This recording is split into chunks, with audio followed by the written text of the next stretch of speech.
नमस्कार, SBT news में आपका स्वागत है। पेश है 21 सितंबर मंगलवार सुबह 6:15 बजे राजस्थान की बड़ी खबरें। पंजाब कांग्रेस में मुख्यमंत्री से लेकर बड़े बदलावों के बाद अब कांग्रेस हाईकमान राजस्थान पर फोकस कर सकता है। राजस्थान में मुख्यमंत्री की तबीयत ठीक होने के बाद सत्ता और संगठन में बदलावों की शुरुआत होगी।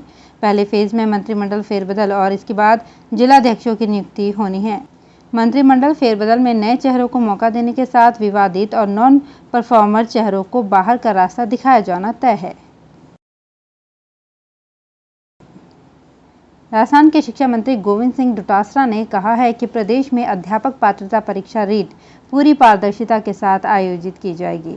डोटासरा ने सीकर जिले के लक्ष्मणगढ़ में एक कार्यक्रम के अवसर पर मीडिया के रीट परीक्षा के इंतजामों पर पूछे सवाल पर सोमवार को ये बात कही। उन्होंने कहा कि रीट परीक्षा के लिए माध्यमिक शिक्षा बोर्ड नोडल एजेंसी है और पूरी सरकार उनके साथ है। राजस्थान में 11 सूत्रीय मांगों को लेकर रोडवेज कर्मियों के संयुक्त मोर्चे ने 5 अक्टूबर को जयपुर में महारैली का आयोजन करने का निर्णय लिया है। संयुक्त मोर्चे की सोमवार को यहां हुई एक सभा को संबोधित करते हुए विक्रम सिंह राठौड़, जगतपाल धरतवाल, महावीर सिंह, किशन सिंह चौहान, लीला कृष्ण, जाहिद हुसैन, रविंद्र जेतली, सरदार सतनाम सिंह, मोहनलाल पंवार, देवी प्रकाश शर्मा और मोहन बिश्नोई ने ये आह्वान किया। उत्तर प्रदेश विधानसभा के अध्यक्ष हृदय नारायण दीक्षित ने रविवार को कहा कि अगर कोई केवल कम कपड़े पहनने से महान बन जाता तो बॉलीवुड कलाकार राखी सावंत महात्मा गांधी से भी महान बन गई होती। इस बयान पर आलोचना के बाद दीक्षित ने सोशल मीडिया पर इसे लेकर स्पष्टीकरण दिया। वहीं कांग्रेस ने उनकी टिप्पणी को गांधी और महिलाओं का अपमान करार देते हुए उनसे बिना शर्त माफी मांगने की मांग की।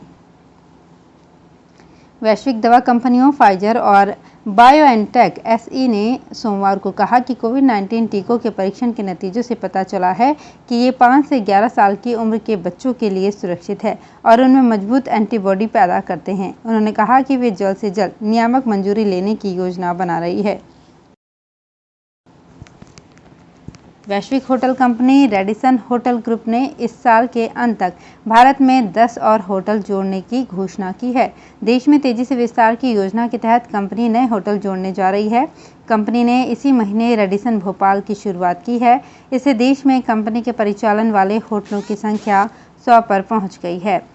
रेडिसन होटल ग्रुप दक्षिण एशिया के प्रबंध निदेशक एवं उपाध्यक्ष परिचालन जुबिन सक्सेना ने बताया कि इस साल कंपनी ने Radisson Bareilly, classic grand Imphal, Radisson Blu resort Dharamshala, Radisson Blu resort Visakhapatnam, Radisson resort and spa Lonavala और रेडिसन भोपाल की शुरुआत की है।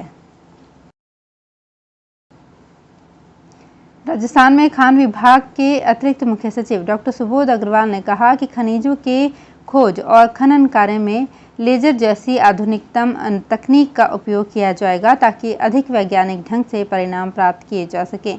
डॉक्टर अग्रवाल सोमवार को सचिवालय से वीडियो कॉन्फ्रेंस के माध्यम से विभाग के अतिरिक्त निदेशकों, एसएमई और एमई स्तर के अधिकारियों के साथ समीक्षा की। उन्होंने कहा कि खनिज खोज एवं खनन गतिविधियों में आधुनिक तकनीक का उपयोग करके ही इस क्षेत्र की अवैध गतिविधियों को रोका जा सकेगा। राजस्थान के शिक्षा, पर्यटन एवं देवस्थान राज्य मंत्री गोविंद सिंह डोटासरा ने कहा है कि राज्य सरकार शेखावाटी क्षेत्र में पर्यटन विकास के लिए पूरे प्रयास कर रही है। इसके लिए बजट घोषणा शेखावाटी सर्किट को लेकर कार्य योजना तैयार की जा रही है। डोटासरा ने सीकर जिले में स्थित पर्यटन स्थल हर्ष पर्वत के दौरे के दौरान रविवार को ये बात कही। उन्होंने बताया कि हर्ष पर्वत पर लगभग 6 करोड़ रुपए की लागत से सड़क बनाई जा रही है। इसके साथ ही हर्ष पर्वत पर पर्यटन विकास के लिए अन्य विकास कार्यों का ब्यौरा तैयार किया जा रहा है। बीसीसीआई ने घरेलू क्रिकेटरों की मैच फीस में इजाफा किया। बोर्ड के सचिव जय शाह ने सोमवार को इसकी घोषणा की। बीसीसीआई शीर्ष परिषद की बैठक में शामिल हुए शाह ने ये भी कहा कि 2019-20 सीजन में खेलने वाले क्रिकेटर्स को 2020-21 सीजन में कटौती के लिए अतिरिक्त 50% शुल्क मिलेगा। बीजेपी की उदयपुर के कुंभलगढ़ में मंगलवार से 2 दिवसीय चिंतन शिविर शुरू हो रही है। इस बैठक में पूरा फोकस मिशन 2023 को लेकर होगा। इस दौरान भाजपा कोर कमेटी की बैठक भी होगी, जिसमें अहम निर्णय लेने की संभावना है। चिंतन शिविर में 2 दिन तक बीजेपी के वरिष्ठ नेता और पदाधिकारी अलग अलग सत्रों में विधानसभा चुनाव की रणनीति बनाएंगे। बीजेपी के राष्ट्रीय संगठन महामंत्री BL संतोष भी इस शिविर में हिस्सा ले रहे हैं।